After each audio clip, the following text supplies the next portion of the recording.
ang mga target ng Titan Ultra Giant Risers para palakasin ang kanilang koponan sa Commissioner's Cup ng 50th season ng PBA. Puro mga tigasin ang kanilang tinatarget at ayaw sa mga malalambot. Sino-sino nga ba ang mga players na gusto nilang makuha na mga sinasabing tigasin? Yan ang mga pag-uusapan natin ngayon, kaya huwag mong kalimutan na mag-comment at mag-suggest din para malaman ang opinion mo.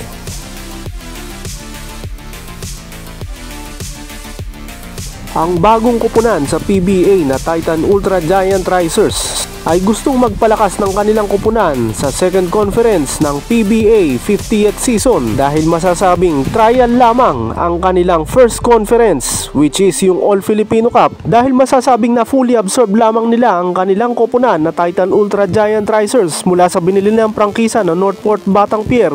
ilang araw bago ang opening ng PBA, at masasabing hindi talaga sila tuluyang nakapaghanda o nagkaroon ng magandang preparasyon para sa kanilang first conference sa PBA. Kaya naman gusto nilang bumawi sa kanilang second conference ngayong Commissioner's Cup, at meron silang mga tinatarget na players na bagay umano sa kanilang branding na Titan Ultra Giant Risers na matigas at hindi malalambot. At ang masasabing role model nga umano ng kanilang koponan ay walang iba kundi si The Beast Calvin Abueva, na masasabing tigasin talaga at hindi umuurong o walang takot na sumugod sa kahit anong laban. Kaya masasabing ito talaga ang tunay na definition ng Titan Ultra Giant Risers, ang ginagawa umano ngayon ni The Beast Calvin Abueva para sa kanilang koponan. Isa-isahin natin yung mga players na tinatarget ng nasabing koponan na merong magandang layunin na magpalakas para sa kanilang second conference at maging isang playoff contending team sa PBA.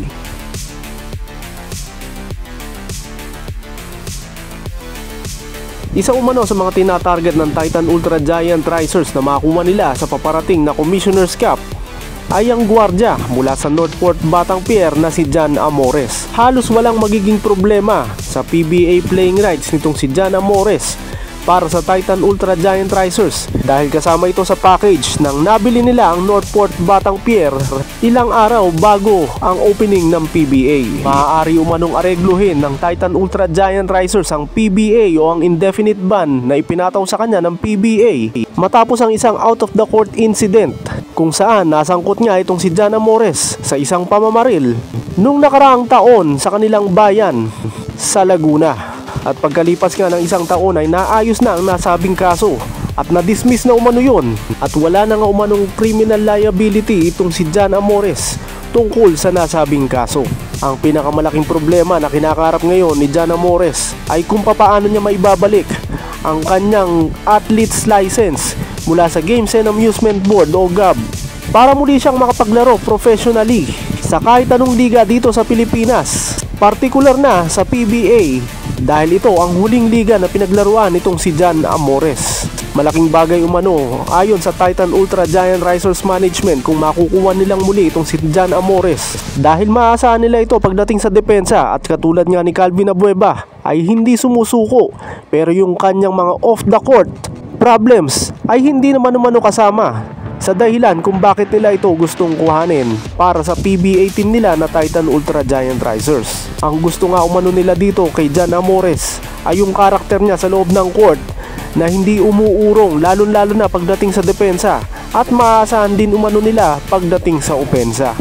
Sa ngayon, inaayos pa rin itong si John Amores kung papaano niya maibabalik ang kanyang lisensya mula sa Games and Amusement Board, dahil kamakailan nga lang ay nagkaroon ng magandang feedback dito kay John Amores na malaki daw ang tsansa na ma-lift ang kanyang ban sa Games and Amusement Board para muli na itong makabalik sa paglalaro professionally ng basketball sa PBA at sa koponan ng Titan Ultra Giant Risers na inaasahan nila na sana ay maihabol sa second conference na tinatayang mag-uumpisa sa Marso 2026.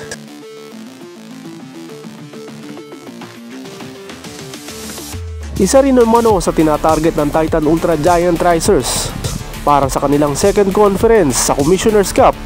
ay ang matinik na gwardiya na dati nang naglaro sa San Miguel Beermen at Terra Firma Jeep na si Terence Romeo. Isa na ngayong unrestricted free agent itong si Terence Romeo. Kaya ibig sabihin ay pupwede nila itong makuha nang walang magiging kapalit sa kahit anong kupunan sa PBA, partikular na sa Terra Firma Jeep na huling kupunan na pinaglaruan nitong si Terence Romeo. Wala rin itong commitment sa ibang liga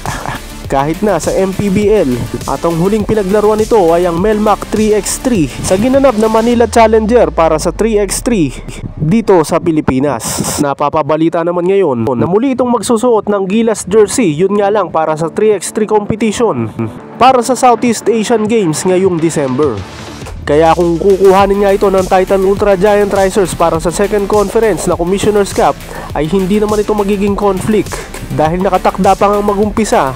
ang Commissioner's Cup sa kaagahan ng Marso o kaya ay late February.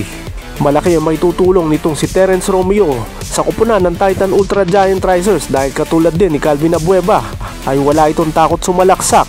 at tumira ng mga jump shots, lalo na pagdating ng crunch time, at handa itong akuin ang responsibilidad kapag kinakailangan na sa kanya magumpisa ang play ng kanyang kupunan. Kung tutuusin, dapat nga sa umpisa pa lamang ng All Filipino Cup ngayong 50th season ay nakatakda na sanang pumirma ng kontrata itong si Terence Romeo para sa Titan Ultra Giant Racers, pero nagkaroon nga ito ng previous commitment sa Melmac 3x3 at sinabing nagpapahinga muna ito at tinitignan pa yung ibang options niya bukod sa PBA. At nagkataon din naman na kumpleto na ang 15-man lineup ng Titan Ultra Giant Racers nang matapos ang kanyang stint sa Melmac 3x3. Kaya inaasahan na bago magumpisa ang Commissioner's Cup ay magkakaroon na ng usapan sa pagitan ng Titan Ultra Giant Racers at itong si Terence Romeo para sa posibleng PBA comeback niya at makateam up niya muli si The Beast, Calvin Abueva, na kung saan maging maganda ang kanilang tandem noon sa Gilas Pilipinas ni Coach Chot Reyes, kung saan sumikat ang duo na The Bro and The Beast. Magiging malaking tulong sa scoring ng Titan Ultra Giant Racers itong si Terence Romeo dahil kitang-kita naman sa ongoing All Filipino Cup na nagkukulang sila sa offensive firepower, at magiging malaking bagay talaga yung playoffs at championship experience nitong si Terence Romeo nung panahon niya sa San Miguel Beermen na madadala niya sa Titan Ultra Giant Racers. Lalo na pagdating sa endgame kung saan palaging nagko-collapse ang nasabing kupunan na nauuwi sa pagkatalo ng Titan Ultra Giant Racers. At kung magkakaroon nga sila ng added score firepower kagaya nitong si Terence Romeo, ay magkakaroon na ng katuwang si The Beast Calvin Abueva, lalo na pagdating ng last 2 minutes para hindi na muling mag-collapse at lumakas ang tsansa nila na manalo sa mga magiging laban nila sa second conference o ang Commissioner's Cup ng PBA sa 50th season. Isa rin sa sinasabing tinatarget ng Titan Ultra Giant Racers ay ang sentro mula sa Meralco Bolts na si Raymond Almasan. Very vocal ang management ng Titan Ultra Giant Racers na talagang gustong-gusto nilang makuha itong si Raymond Almasan mula sa Meralco Bolts via trade. Sa katunayan, nag-initiate na nga sila ng trade sa nasabing kupunan pero tinanggihan ng Meralco Bolts ang kanilang ino-offer na si Greg Slaughter dahil ayaw pampakawalan ni Coach Luigi Trillo at ng management ng Meralco Bolts itong si Raymond Almasan. Gusto nga daw sana ng Meralco Bolts si Greg Slaughter pero hindi umano sila papayag na si Raymond Almasan ang magiging kapalit, kaya walang nagawa itong Titan Ultra Giant Racers kundi pansamantala muna na i-abandon o kalimutan ang nasabing trade proposal. Pero hanggang ngayon ay masasabing nasa wishlist pa rin umano ng Titan Ultra Giant Racers management na balang araw, lalo na umano sa paparating na Commissioner's Cup, ay makuha na nila via trade itong si Raymond Almasan mula sa Meralco Bolts. Dahil kulang na kulang sa sentro o big man ng Titan Ultra Giant Racers, ay siguradong magkakaroon ng napakalaking impact sa kanilang laro itong si Raymond Almasan, nakilala bilang isa sa mga premyadong sentro ngayon sa PBA. Nasabihin mong meron na itong edad na 37 years old, pero hanggang ngayon ay maaasahan pa rin sa kanyang depensa at ganun din sa kanyang opensa.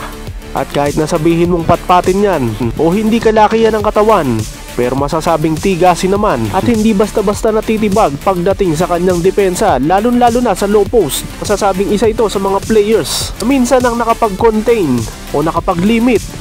sa scoring ni Junmar Fajardo ng San Miguel Beermen na sukatan ngayon ng lahat ng mga big men sa PBA. Maganda umano na maisama itong si Raymond Dalmasan kila Calvin Abueva, Terence Romeo at maging kay Jan Amores dahil sigurado na magiging solid ang kanilang depensa at ganun din ang kanilang opensa kung maisasama na nila sa kanilang lineup ngayong Commissioner's Cup itong si Raymond Dalmasan at makuha via trade mula sa Meralco Bolts. Sa ngayon, nag-iisip pa ng paraan ng management ng Titan Ultra Giant Racers kung sinong po pwede nilang i-let go via trade papunta sa Meralco Bolts para tuluyan na nga nilang makuha itong si Raymond Dalmasan. At ayon nga mismo sa management ng Titan Ultra Giant Racers ay lahat ng naandun sa kanilang kupunan ngayon ay po pwede nilang ipasok sa mga trade transactions maliban na lamang umano kay Calvin Abueva na masasabing role model ngayon ng kanilang brand na Titan Ultra Giant Racers.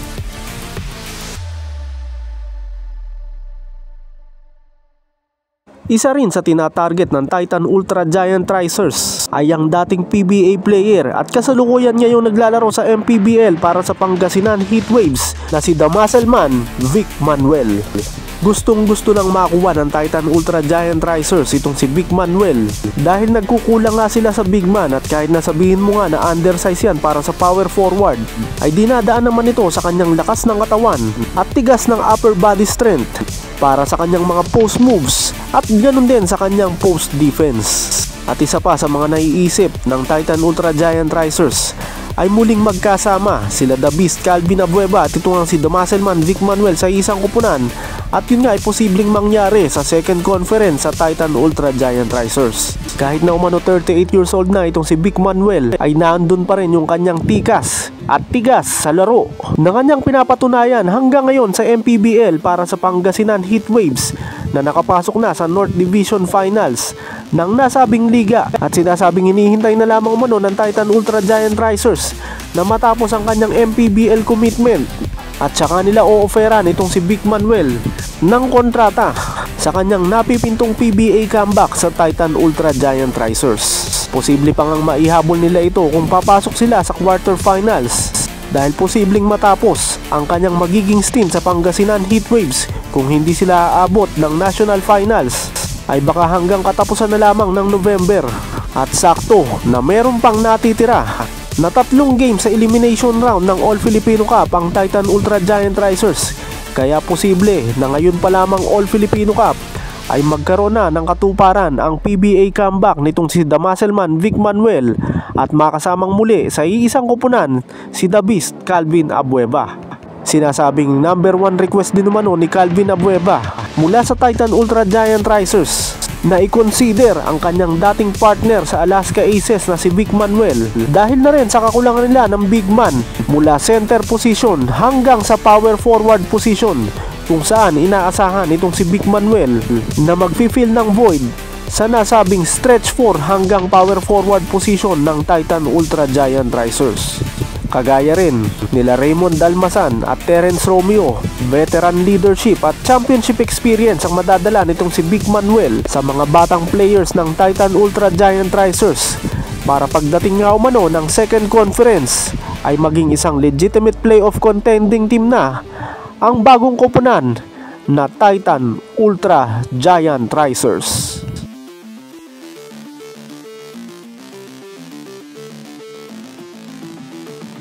At ang pinakahuli na tinatarget umano ng Titan Ultra Giant Racers para sa kanilang Commissioner's Cup next conference ay itong si The Crunchman Alex Cabagnot. Hindi nila basta-basta target itong si Alex Cabagnot bilang isang player dahil tinatarget nila ito bilang maging head coach o playing coach ng kanilang koponan para sa umpisa ng Commissioner's Cup ngayong 50th season. Napapabalita kasi na huling conference na ito ni John Cardell bilang head coach ng Titan Ultra Giant Racers dahil mukhang mabibigo ito na madala sa playoffs o quarterfinals ang Titan Ultra Giant Racers ngayong All Filipino Cup. Kaya ngayon pa nga lang umano ay kinakausap na ng Titan Ultra Giant Racers itong si Alex Cabagnot para sa posibleng PBA comeback nito bilang playing head coach ng Titan Ultra Giant Racers. Bukod kasi sa mga big men ay nagkukulang din sa isang natural point guard o veteranong point guard ang Titan Ultra Giant Risers? Sa ngayon, dalawang point guards ang pinaghahalin-hina nila sa iisang posisyon. At ito nga ay sila Fran Yu at Aljun Melesio na kulang sa playoffs experience. Kitang-kita yon pagdating sa fourth quarter, lalo na pagpasok na ng last 2 minutes kung saan nadidisorganize ang mga plays ng Titan Ultra Giant Risers dahil sa kakulangan ng isang experienced point guard. At sa balak nila na gawing playing head coach itong si Alex Cabagnot, ay magkakaroon niya sila ng isang veteranong point guard na napakaraming playoffs at championship experience sa PBA sa San Miguel Beermen. At magkakaroon pa sila ng head coach na alam kung papaano manalo. Sa ngayon, masasabing free agent na itong si Alex Cabagnot dahil natapos na ang kanyang stint sa Basilan Star Horse sa MPBL kung saan umabot lamang sila ng quarterfinals ng South Division ng MPBL. At sa ngayon, busy pa ito sa pagiging assistant coach kay Coach Chris Gabina sa UE Red Warriors sa UAAP. At dahil nga sure na eliminated na ang UE Red Warriors sa ongoing UAAP, ay inaasahan na pagkatapos ng elimination round ng UAAP season ngayon ay pwede na itong makausap at magkaroon na ng negosasyon para sa kanyang nakapipintong coaching debut. At ganun din sa kanyang PBA comeback bilang isang PBA player sa Titan Ultra Giant Risers bilang kanilang playing head coach na posibleng mangyari sa Commissioner's Cup ng PBA. Kailangan nila ang isang katulad nitong si The Crunchman Alex Cabagnot sa loob ng court. At ganun din bilang head coach dahil bukod nga sa wala silang gaanong facilitator sa loob ng court ay masasabing hindi umano kontento ang Titan Ultra Giant Risers sa pagiging head coach ni Coach John Cardel sa kanilang koponan sa ongoing All-Filipino Cup. Posible nga umano na dahil maaga rin matatapos ang UAAP season para sa UE Red Warriors kung saan nagiging assistant coach itong si Alex Cabagnot ay baka pansamantala maihabol ito sa ongoing All-Filipino Cup ng Titan Ultra Giant Risers bilang isang player para kung sakali nga na meron pa silang tsansa na makapasok sa quarterfinals ay makatulong pa rin itong si Alex Cabagnot bilang isang player muna at pagdating ng second conference at saka siya gagawin o i-appoint bilang playing head coach ng Titan Ultra Giant Risers.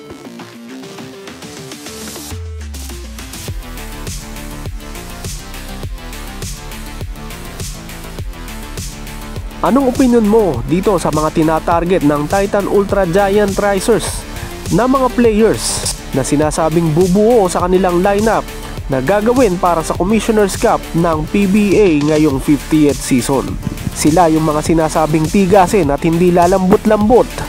na babagay umano sa kanilang branding na Titan Ultra Giant Risers. Kung sakali naman kaya na makakuha nila ang mga nasabing players, lalo na si Alex Cabagnot bilang playing head coach, ay aabot na kaya sa playoffs o quarterfinals ang Titan Ultra Giant Risers sa second conference o sa Commissioner's Cup ng 50th season ng PBA? Mapapalakas ba ng mga veteranong ito ang mix ng veterano at batang players na nagko-consist ngayon sa All-Filipino lineup ng Titan Ultra Giant Risers? Lahat ng mga yan, huwag mong kalimutan na mag-comment at mag-suggest din para malaman ang opinion mo.